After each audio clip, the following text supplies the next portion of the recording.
এই যে অসম চৰকাৰৰ পৰিবহণ বিভাগ আৰু পুলিচ বিভাগ এওঁলোকক মই ধিক্কাৰ জনাইছোঁ। গাড়ী থাকিল মোৰ গোৰেশ্বৰত, তামোলপুৰ জিলাৰ গোৰেশ্বৰত, কিন্তু ফাইন কাটিছে মোৰ গোলাঘাটত। মোৰ নামটো গোপাল ৰাজবংশী, তামোলপুৰ জিলাৰ গোৰেশ্বৰ মিউনিচিপালিটিৰ বৰফুকন খাট গাঁৱৰ ৩ নম্বৰ ৱাৰ্ডৰ মই লগাওঁ। মোৰ এখন ট্ৰেক্টৰ আছে, আজি 15 বছৰ ধৰি ট্ৰেক্টৰ এখন চলাই আছিলোঁ। ট্ৰেক্টৰখন মই বছৰি কাগজ ৰিনিউল কৰোঁ। মই আজি 5-6 দিন আগত কাগজ ৰিনিউল কৰাৰ কাৰণে মই পলিউশ্যন বনাব গৈছিলোঁ গাছবাৰীত। তেতিয়া মই গম পাওঁ যে মোৰ গাড়ীখনৰ ফাইন লাগিছে। গোলাঘাট ফাইন লগা বুলি মোক ক'লে যেতিয়া ল'ৰাজনে, মই বোলো কি ফাইন লাগিল? সেই ল'ৰাজনে তেতিয়া মোক এটা কাগজ উলিয়াই দিলে। কাগজখন মই চাই পেলাই দেখোঁ যে মোক গোলাঘাট হালধিবাৰীত মোৰ মানে এটা ফাইন লগাইছে। মই গোলাঘাট হালধিবাৰীত মই নাজানোৱে। মইতো যোৱা বাদে মোৰ গাড়ী কেনেকৈ গ'ল, মই নেখাটালে কেনেকৈ যাব? মই মানুহে চিনি নাপাওঁ। তাৰপিছতে মই সেইটো কাগজ আনি মই থানাৰ লগত আলোচনা কৰিলোঁ। থানাৰ মানে ছেকেণ্ড OC ছাৰ, আমাৰ এই যে দাস ছাৰ, আৰু তেখেতৰ লগত বহুত কথা পাতিলোঁ। তেখেতে অলপ সন্দেহ কৰিলে, হয়তো আপোনাৰ নম্বৰ প্লেট কোনোবাই ব্যৱহাৰ কৰিছে, আৰু নতুবা আপোনাৰ কিবা মিষ্টেক হ'ল নম্বৰ লোৱাত, কিবা নম্বৰ প্ৰিণ্ট কৰাত গণ্ডগোল হ'ল। তেনেকৈ কৈ মোক ক'লে সন্ধিয়া আহিব, ছাৰৰ লগত কথা পাতিম। ছাৰৰ লগতো কথা পাতিলোঁ, কিন্তু ছাৰৰ লগতো কথা পতাটো মই কিন্তু ভাল ফল নাপালোঁ। ছাৰেও ভালদৰে মোক বুজাই দিব নোৱাৰিলে। মই তেতিয়া আহি মই ঘৰত মানে সেইদিনা টোপনি অলপ কমেই হ'ল। তাৰ পিছদিনা মই আকৌ বেলেগ আলোচনা কৰি মই গোলাঘাটৰ মই ট্ৰেফিক পুলিচৰ মানে নম্বৰ এটা পাওঁ। ট্ৰেফিক পুলিচৰ নম্বৰ লৈ পেলাই মই তেখেতৰ লগত কথা পাতিলোঁ।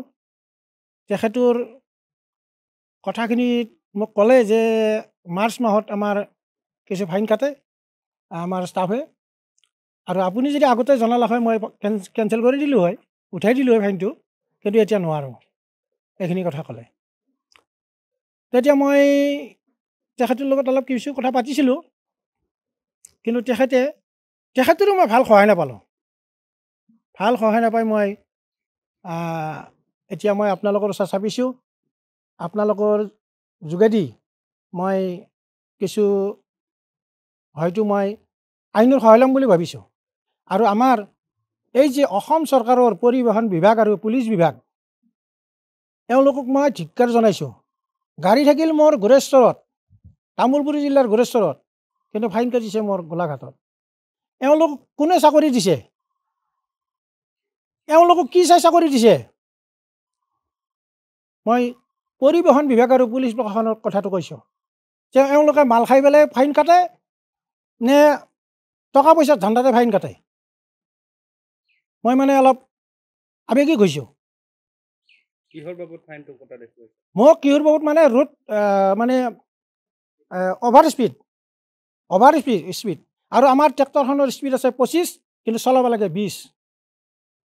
আৰু মই এটা কথাই নাজানিলোঁ, কিবা বোলে মই শুনি আছোঁ বেলেগৰ পৰা, কিবা বোলে 3টা MS থাকে।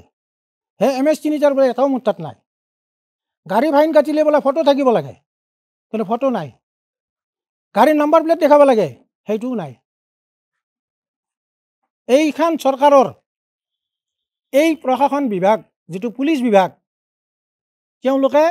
তেওঁলোকক মই একেবাৰে বেয়া পাইছোঁ। যে এইটো কাৰণে বেয়া পাইছোঁ, তেওঁলোকে গাড়ী নাচোৱা কৰি কেনেকৈ ফাইন কাটিলে? গাড়ী কৈ তেওঁলোকৰ ওচৰততো গাড়ী নাই, তেওঁলোকে গাড়ী নোহোৱাকৈ ফাইন কাটিছে। আপুনি কি বিচাৰে? মই এতিয়া বিচাৰোঁ অসম চৰকাৰৰ যোগেদি মই যে এই অন্যায়, এই টকা পইচা লোৱা অন্যায় নীতিটো মই আমাৰ হেমন্ত চৰকাৰ ছাৰে দেখোন কৈ থাকে যে অন্যায় কৰিব নালাগে, টকা পইচা ল'ব নালাগে, দুৰ্নীতি হ'ব নালাগে। কিয় দুৰ্নীতি হয় তেখেতৰ চৰকাৰৰ দিনত? তেখেতক মই আহ্বান জনাইছোঁ যে এনেকুৱা দুৰ্নীতি কৰিব নালাগে। গাড়ী যদি গুৱাহাটীত থাকে, ফাইন কাটে গোলাঘাটত। মই এইটো বিচৰা নাই। মই আমাৰ অসম চৰকাৰৰ মুখ্যমন্ত্ৰী মহোদয়কো জনাইছোঁ যাতে কি এনেকুৱা দুৰ্নীতি নহয়, আৰু দুৰ্নীতিক শাস্তি দিয়ক, আৰু যদি মোৰ দোষ হৈছে মোকো শাস্তি দিয়ক, মই এইটো বিচাৰোঁ। আৰু লগতে এই যে প্ৰশাসনৰ যিটো মানে মইমতালি, এই মইমতালি যদি এনেকুৱা হৈ থাকে, তেতিয়াহ'লে কিন্তু আমি ৰাইজো উত্তেজিত হৈ যাম।